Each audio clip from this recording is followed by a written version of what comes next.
Jésus, Yesu il rentre là-bas. akota kuna. Jésus, Yesu il n'a pas besoin de clés. azana eposa ya fongola te. Alléluia. Amen. Alléluia. Amen. Alléluia. Amen. Alléluia. Amen. Il est missionnaire. Tete la Yesu maboko. Est-ce qu'on peut acclamer le Seigneur? Bien-aimé dans le Seigneur. Moliga mikati na ko. Les acheter dans la prison. Babwaki bango kati na boloko. Dans la prison. Na kati na boloko. Prison intérieure. Boloko ya kati. Lorsqu'on met la personne dans la prison, le frère Tango bazobwaka moto na boloko molinga. il y a des gendarmes. Yo ozali Lorsqu'on mokulu. met la personne dans la prison intérieure, Tango batie ye na boloko na kati. on ne peut plus lui lier encore des chaînes. Bakanga ye lisusu makolo na maboko.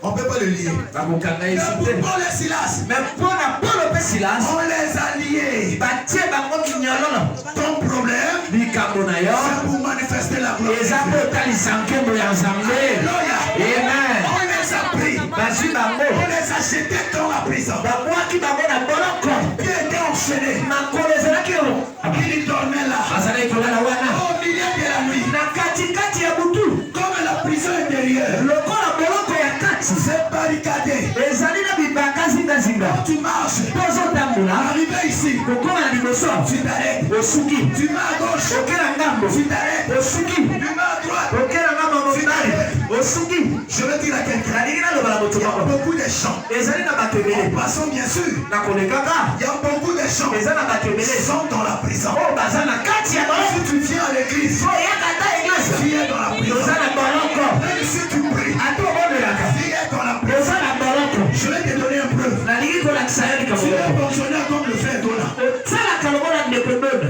Lorsque tu n'as pas encore reçu le salaire, ntango nano ozwi mbongo na yo ya suka ya sanza te. il n'y a pas un cas de décès dans la famille. moto akokufa te na libota. Dès que tu vas percevoir ton argent, kaka ntango ozwi mbongo na yo il y a quelqu'un qui va mourir dans votre famille. eza kuna na mission na mikodek bayebisi yo sango aliwa. Et ton salaire, na mbongo na yo directement tu envoies la contribution. otindi kuna mpona Dès que tu kosuka. as le salaire, ntango oza na mbongo c'est celui-là qui s'élève. moko atelemi. Papa, moi je veux ceci. ngai nalingi boye. Papa, moi j'ai besoin de ceci. ngai naza na posa ya boye. Tout le projet que tu avais dans ta tête, mabongisi nyonso ozalaki tu nango na n'as motu pas pu à le concrétiser. okoki kobongisa yango te Parce que mpona tes finances elles tombent la prison. mbongo na yo ekangami na Tu boloko. ne peux pas jouir de ton salaire. okoki kosepela na salaire na yo Tu te. ne peux pas jouir de ton argent. okoki kosepela na mbongo na yo te. Oh, la Bible dit, nzoka biblia elobi on mangera d'après la sueur de son frère. moto akolia na mitoki na ye. Et un moment dès que ce toi, babengi osanga matanga. Oh, kuna asengi boye.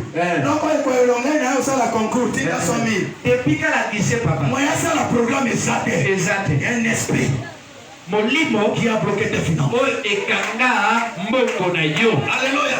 amen. Je ne suis pas là-bas. nazali kuna te. C'était seulement le passage. ezalaki kaka kolekana. Bien-aimé dans le Seigneur. elinga mikati na Paul nkolo. et Silas paul mpe silas étaient dans la prison. bazalaki na boloko. Dans la prison, na boloko on fait les matières fécales là. banenaka wana On fait pipi là. basubaka wana Toutes les choses de saleté là. nyonso ya bosoto wana. Et Silas, paulo mpe silas au milieu de la nuit, na kati ya butu ils ont regardé batali le frère Yus, ndeko yusi notre place, esika na biso pas dans la prison. ezali na boloko te. Notre place esika na biso n'est pas dans la prison. ezali na boloko te. Nous sommes des missionnaires. biso tozali batindami. Notre place esika na biso est dans l'évangile. ezali kopanza sango malamu. Je veux dire à quelqu'un, nalingi naloba na moto moko place esika na yo n'est pas dans la stérilité. ezali te kozala ekoma. Ta place esika na yo n'est pas dans le chômage. ezali te mpo kozanga mosala. Ta place esika na yo n'est pas dans la mort. ezali te kuna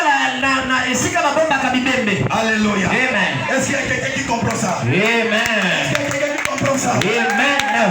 Peuple de Dieu, ekolo na nzambe dans la prison. na boloko Non. te. Le frère Yus, ndeko yusi ici c'est pas notre place. awa eza esika na biso On va te. sortir. tokopima C'est quel genre de pasteur? oyo nasepeli na koatelepate. Que Paul était dans la prison. bibili elobi bazalaki na boloko. C'est que bien que Paul était dans la prison, atako bazalaki na boloko Dieu était avec eux. nzambe azalaki elongo na bango. La Bible dit, bibili elobi si moi je vis, soki ngai nazobika ce n'est pas moi eza qui vis. isu ngai nazobika te ezali yesu azobika kati na nga.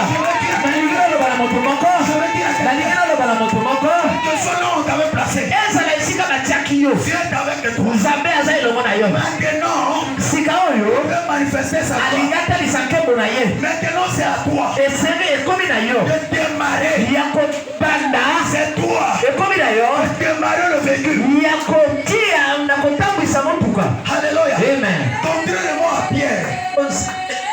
Na bokeseni na Petelo. Pierre. Petelo. Lui, il dormait. Ye azalaki kolala na boloko. Quelle intervention de l'église. Soki église ebondelaki mpo na ye te. On lui devait le tuer. Hérode alingaka mboma ye. Pour Paul et Silas. Mais mpo na Paul mpe Silas. Ils n'ont pas attendu. Baseli te. Ils n'ont pas attendu. Baseli lisungi te. Toi, tu attends. Pourquoi toi tu attends? Tu as les clés déjà. Tu peux déjà démarrer. La Bible dit quiconque invoquera le nom sera sauvé. Seulement d'invoquer Dieu. Paul et Silas, ils ont compris que notre place n'est pas dans la prison. Mais notre place n'est pas dans la prison. Qu'est-ce qu'on va faire? La Bible dit ils ont commencé à prier. Ils ont commencé à prier. Ils ont commencé à prier.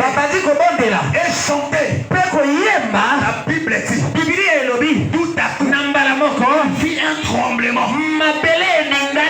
Ce matin, pendant que je parle, le tremblement se fait. Le tremblement se fait.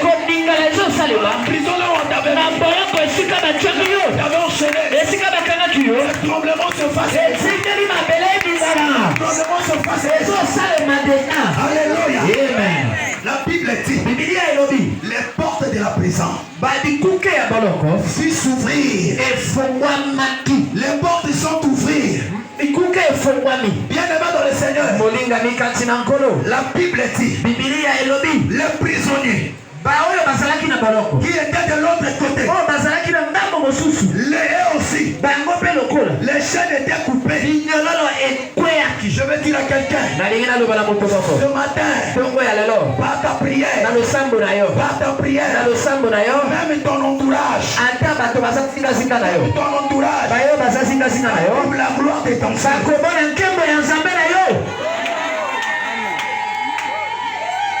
Alléluia. Amen. Alléluia. Amen. Bien-aimé dans le Seigneur.